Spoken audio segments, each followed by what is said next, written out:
미디어 오늘 정상근 기자가 뉴스 속의 뉴스를 짚어드립니다. 정상근 기자의 오늘 미디어.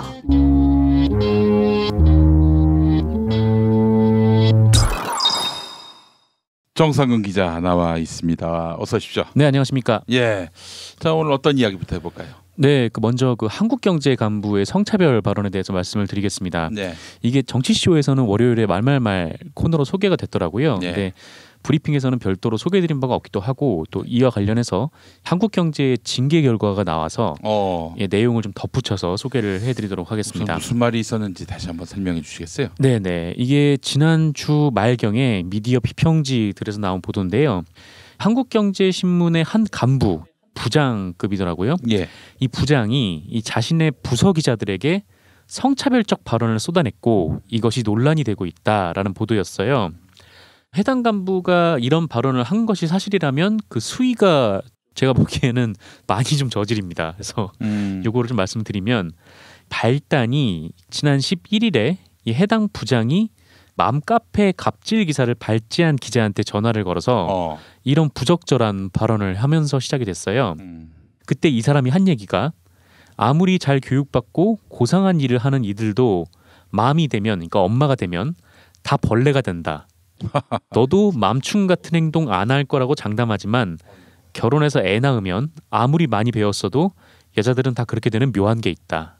네, 이렇게 얘기를 했습니다. 공개될 거라고 생각하지 않고 발언한 거겠죠? 네, 공개될 거라고 생각하지 않고 발언을 했을 텐데 이게 공개가 안 된다고 해도 일단은 여성 기자한테 이런 말을 했다는 거, 그리고 맘카페 관련 기사를 발제를 해서 그 기사를 쓰고 있는데 이런 류의 말로 이제 영향을 줄 수 있는 그런 점에서 봤을 때 좀 이 발언의 수위가 문제가 되는 것 같다라는 생각이 좀 들더라고요. 예. 여자는 무조건 이럴 것이다. 이런 정근대적 사고방식을 갖고 있는 것에 모자라서 그냥 그거를 표출을 해버린 건데 이 상당한 성차별 인식을 지니고 있다는 것이 이 말을 통해서 확 드러나기도 하죠. 그래서 이에 대해서 12일 한국여기자협회 한경지부, 그리고 한국기자협회 한경지회, 그리고 한경바른언론실천위원회, 이런 조직들이 성명을 냈고 이 성명이 이제 보도가 되면서 알려진 겁니다. 그리고 이 성명 내용을 보면 이 간부가 성차별적 발언을 했던 것이 이번이 처음이 아니다라는 의혹도 나오고 있어요. 지난해 5월에 부서회의가 있었는데 이 부장이 어떤 기자가 카풀앱 이용자를 노리는 성범죄가 있다. 그러니까 출퇴근할 때 혼자 타는 차량이 많지 않습니까? 그래서 거기를 이제 차를 공유하면서 같이 출근하는 건데 그런 이용자를 노리는 성범죄가 있다라는 기사를 발제를 한 것 같아요. 근데 이런 보고를 받고 여자애들이 겁도 없이 남의 차를 타고 다닌다. 네, 이렇게 얘기를 했습니다. 그 성범죄를 하면은 그 저지른 사람이 문제인 건데, 그렇죠. 네, 마치 당하는 사람도 문제를 일으키는 행동을 한 것처럼 이렇게 얘기를 한 거죠. 그리고 지난 6월에 그 여성 차별에 반대하는 이 해화역 시위 관련해서 여기서 극단적 문구가 좀 있지 않았습니까? 그렇게 좋은 문구는 아니었는데 여기에 대해서 그동안 여자들을 봐준 줄 모르고 자기들 위치가 어딘지 기사를 써서 똑바로 알려줘, 이렇게 지시했다라고 합니다. 아이고 참. 그리고 검찰 내부의 미투 운동을 다룬 한경 기사가 있었는데 이 기사에 조직 내 여성 비율이 30%를 넘어가면 문제가 생긴다라는 내용이 기사 안에 들어갔나 봐요. 좀 황당한 얘기인데 이건 역시 이 부장과 무관하지 않은 일이다라고 합니다. 그래서 이 한국경제 기자들은 성명을 통해서 이 부장의 공개 사과, 그리고 회사의 중징계와 재발 방지 대책을 요구를 했어요. 그러니까 회사의 동료이자 편집국 상당수에 해당하는 여성 기자 전체에게 이건 모욕감을 안겨주는 발언이자 이 언론인의 기본 자질을 의심케 하는 발언이다라는 것이죠. 더욱이 이런 인식을 가지고 있는 사람이 이 데스크에 앉아서 자신의 인식을 후배들에게 강요하는 것은 이거는 지면을 사유하는 거 아니냐, 이 굉장히 그릇된 인식이기 때문에 이거는 좀 문제다, 이런 비판을 하기도 했습니다. 그리고 한경 기자들이 건전하게 비판하려고 한 것도 이 부장의 지시로 혐오를 조장하는 형태로 바뀌어 왔다라고 주장을 했어요. 그리고 팩트가 맞지도 않는데 이게 데스크 시각에 맞춰서 기사를 만들어내는 일도 비일비재하다, 이렇게 불만을 터뜨렸습니다. 그런 기사가 비단 한경에서 여성 문제뿐일까라는 생각이 들긴 하지만 그렇죠. 네. 예. 어쨌든 그런 일이 있었고요. 이 해당 부장은 이 기자들의 성명에서 나온 발언들이 사실관계와 많이 다르다 이렇게 반박을 했습니다만 과연 무슨 사실관계가 다른지 이 부분에 대해서는 얘기를 하지 않았다라고 하고요. 사실관계가 다르지 않다는 얘기예요. 그 얘기는. 네네. 그러니까 어떤 게 달랐다. 난 그런 얘기를 하지 않았다라고 얘기를 했으면 모르겠는데 뭐 사실관계와 많이 다르다라고 하는 것은 그러니까 아예 부인하는 것과는 좀 뉘앙스가 차이가 있는 것 같아요. 니들이 이걸 심각하게 받아들이고 있는데 그런 뭐 심각한 내용 아니다. 반은 농담이었다. 이런 얘기 하고 싶은 거예요. 한마디로. 그 여자가 애를 낳으면 맘충이 된다는 게 반은 농담인지 그 잘 인간의 모르겠지만 수준이지 뭐 어떡하겠어. 그렇죠. 어떡하겠어라는 말이 해도 괜찮다 뭐 용납할 수 있는 말이야 이런 얘기는 전혀 아니지만 네. 아니, 수준이 그렇다는 거예요. 한마디로. 그렇습니다. 근데 이게 문제가 제기된 지 5일 후인 엊그제 한국경제에서 조치를 내놨습니다. 네. 이게 한경사 측에서는 그 문제 제기 이후에 자체 조사를 진행했다고 하는데요. 16일 오후에 인사회의를 개최해서 17일 날 발표를 한 건데 그 결과가 전보였어요. 전보. 예, 그러니까 보직 전환. 그렇습니다. 이제 부서를 바꿔주는 거죠. 그러니까 이건 징계로 보기에는 좀 어려운 결과입니다. 그래서 이 부장이 데스크에서 좀 빠지고 논설위원이 됐어요. 논설위원. 덕분에 이런 성차별 인식을 가진 사람이 지금 칼럼을 봐야 하는 좀 그런 상황이 온 건데. 독자들이 고통을 분담 마셔야겠네. 네. 뭐 물론 한국경제 칼럼을 잘 안 보긴 합니다만 뭐 어쨌든 그렇습니다. 예. 그래서 한국경제가 이런 결정을 내린 게 이 부장이 사실관계를 모두 부인했기 때문이다 이렇게 얘기를 해요. 그러니까 본인은 아니라고 하는 상황에서 밑에서는 반발을 하고 있으니까 부장을 시키기에는 어렵겠다. 그래서 딴 데 가서 일하라 이렇게 발령을 내렸다는 거죠. 그러면 이 한국경제 기자들이 헛것을 들었다는 건데 조사를 하려면 확실히 해야지 좀 이런 식으로 인사위원회를 여나 뭐 이런 식의 인사위원회가 지금 무슨 의미가 있나 좀 싶은 생각은 좀 들더라고요. 그래서 어쨌든 이 문제가 좀 언론계에서 이슈가 돼서 오늘은 이 소식을 먼저 전해드렸습니다. 그 사람 이름 좀 까면 안 됩니까? 어떤 부장인지 뭐 이름 공개가 다른 매체들에서 다 안 돼가지고 뭐 어떤 부장인지는 모르겠는데 해화역시라든지 뭐 이런 맘카페 뭐 이런 것들을 취재 지시를 내렸다면 뭐 한국경제 사회부장이 아닐까 싶기는 한데 이거는 뭐 아직 정확치는 않습니다. 예, 그래요. 그 이름을 공개 못할 이유가 뭐가 있는지 모르겠습니다. 그냥 A 부장으로만 알려져 있고. 네네. 예. 아니 뭐 기자들은 다 알고 있고 뭐 또 언론인이라면 자기 이름 내놓고 칼럼을 쓰는 경우가 많고 뭐 논설위원쯤 되면은 자기 기명 칼럼도 있을 텐데 아니 그 사람 이름을 독자들이 아는 거는 알 권리에 해당하지 않습니까? 그렇죠. 사실 한국경제신문에서 인사 발표가 났습니다. 인사 발표가 났어요? 근데 이 사건과 관련된 인물인지 제가 정확하게 알 수는 없지만 어디 봅시다. 일단 인사 결과를 제가 말씀을 드리면 편집국 지식사회부장이 바뀌었어요. 그리고 논설위원실 논설위원으로 누군가가 이동을 했습니다. 그래요. 논설위원으로 이동한 사람은 백강엽이라는 사람이고 지금 새로 지식사회부장이 된 사람은 김태환이라는 사람인데 김태환은 아니겠네. 김태환은 아니고 혹시 백강엽 씨 아닐까라는 생각이 들지만 뭐 아직 뭐 정확한 건 아닙니다. 그래요. 인사보도가 났네. 인사보도가 한국경제에서 냈어요. 이거 그래요. 지식사회부장 맞네. 7월 10일까지 칼럼을 썼으니까. 네네. 예, 그래요. 아이고. 아니 근데 이 사람은 왜 이런 말을 했을까요? 본인의 인식이 그랬던 것 같은데 이런 인식들은 비판받아 마땅하다고 생각을 합니다. 그래요. 4.3과 관련해서 쓴 내용이 있어서 하나 읽어보겠습니다. 백광엽 씨가 쓴 거요.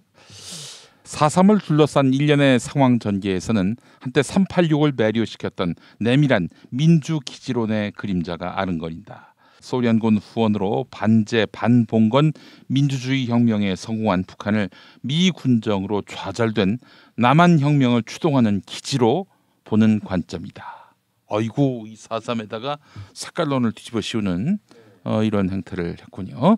그 한국경제 이제 부장이 아무리 뭐 잘 교육받고 고상한 일을 하는 사람도 엄마가 되면 다 벌레가 된다 뭐 이렇게 얘기를 했잖아요. 근데 저희 같은 사람이 그냥 뭐 한국경제 다 들어가면 벌레가 되더라 이렇게 얘기를 하면은 굉장히 명예를 훼손하는 일이고 굉장히 부적절한 발언이지 않습니까? 예, 백광엽 씨가 논설위원이 됐군요. 근데 그분이 사회부장인지 눈이 날 수가 없어요. 그냥 인사 공고가 나가지고 마침 또 사회부장이 딴 사람으로 바뀌었고. 딴 사람으로 예. 바뀌었고. 예, 알겠습니다.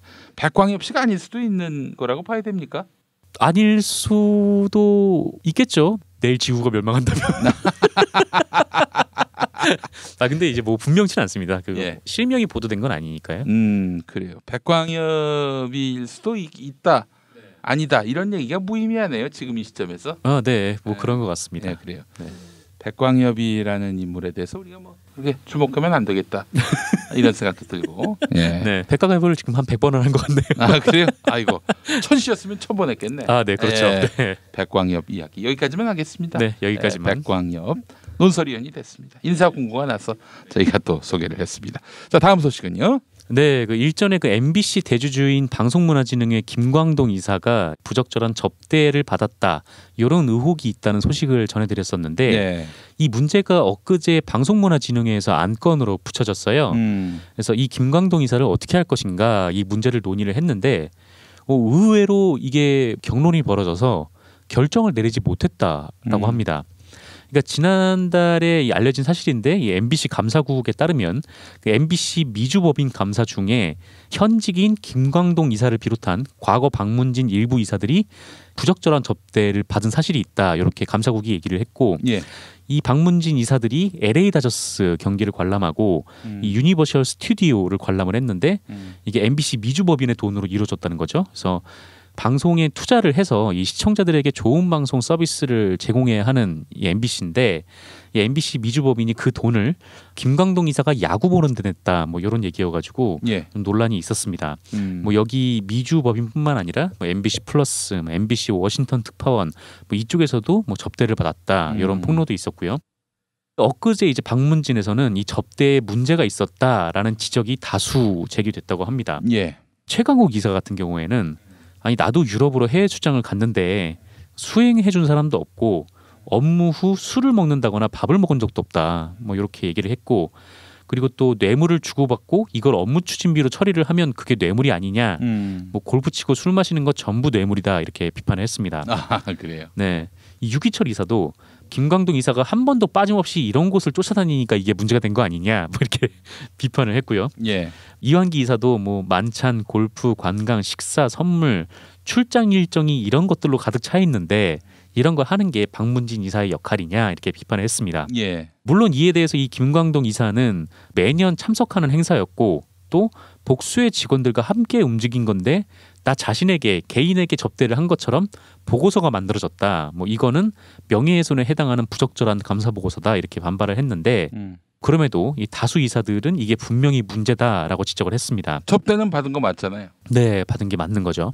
그런데 부적절한 접대나 향응을 받았다면 이게 공영방송 이사의 자격이 없는 거잖아요. 그러니까 공영방송의 자금으로 자기 놀이를 즐긴 거니까 요거는 이제 파면당해야 마땅한 뭐 그런 일인데 그렇죠. 그런데 이 정작 방문진은 다수 이사들이 이 행위에 문제가 있다라는 점을 지적을 해놓고 해임 건의안을 의결하지 못했어요. 예. 그러니까 방문진은 뭐 이사들이 뭐 이사를 해임할 권한이 없기 때문에 공영방송 이사 임면권을 가진 방송통신위원회에 해당 이사의 해임을 건의해야 되는데 예. 이 건의안을 의결을 못한 겁니다. 그래서 아니 뭐 그냥 해임하면 되지 뭐 이렇게 좌고우면하냐 뭐 이렇게 생각이 될 수도 있는데 해임 건의안에 대해서 좀 조심스러워하는 쪽도 좀 입장이 좀 이해가 가는 면도 한편으로는 있어요. 예. 뭐냐면은 지금 방문진의 구조가 정부 여당이 6이고 야당이 3 이렇게 해가지고 9명으로 구성이 돼 있는데 그래서 이 지난 정부에서 계속 편향성 시비가 붙고 소수 이사들을 계속적으로 이제 괴롭히고 뭐 탄압하고 그랬던 일이 있었잖아요. 예. 근데 만약에 이사들이 다른 이사들을 해임할 수 있는 그런 선례가 좀 만들어지면 뭐 그런 일은 없겠지만 자유한국당이 또 집권을 해서 예. 방문진의 6명의 이사들을 내려보낼 경우 이게 한 번 있었던 일이니까 계속 이걸로 방문진을 공정시키고 공정방송을 감시하는 이사들을 괴롭히면서 막 해임 건의를 하고 계속 이렇게 할 가능성도 있다라는 거죠. 예. 그리고 또 하나는 이 어차피 방문진 이사들의 임기가 곧 끝난다는 데 있습니다. 지금 새로운 이사를 모으고 있잖아요. 예. 그래서 얼마 안 남았기 때문에 이게 해임하는 게 실효성이 없는데 굳이 이런 수를 둘 필요가 있겠나 그런 얘기인 것 같아요. 근데 뭐 그런 입장도 이해가 가긴 하는데 그럼에도 불구하고 저는 이거는 해임 건의안을 제출해야 된다라고 좀 생각이 들더라고요. 일단 이런 일에 대해서 일벌백계를 해야 뭐 두 번 다시 이 피감기관으로부터 향응을 받는 문화가 근절이 되지 않겠습니까? 그리고 또 이런 전례를 그들이 이용하지 못하게 공영방송 이사 선임 구조도 그 사이에 좀 완전히 좀 바꿔야 되지 않을까라는 예. 생각이 들고, 그러니까 지금 이제 민주진보 진영이 정권을 잡고 있을 때 공영방송 이사 선임을 시민들의 의지가 반영될 수 있도록 이렇게 구성을 바꾸는 게 오히려 더 맞다라고 생각이 들어서 굳이 이렇게 수세적으로 할 필요는 없다라고 생각이 좀 들고, 뭐 임기가 비록 며칠 안 남았지만 뭐 그게 크게 중요한 것 같지는 않아서 좀 이런 부적격 이사들을 발본색원에서 처벌을 해야 다시는 이런 부적격 이사들이 방문진에 발을 붙이지 못하지 않을까, 좀 그런 생각이 듭니다. 예, 알겠습니다. 정상근 기자였습니다. 수고하셨습니다. 네, 감사합니다.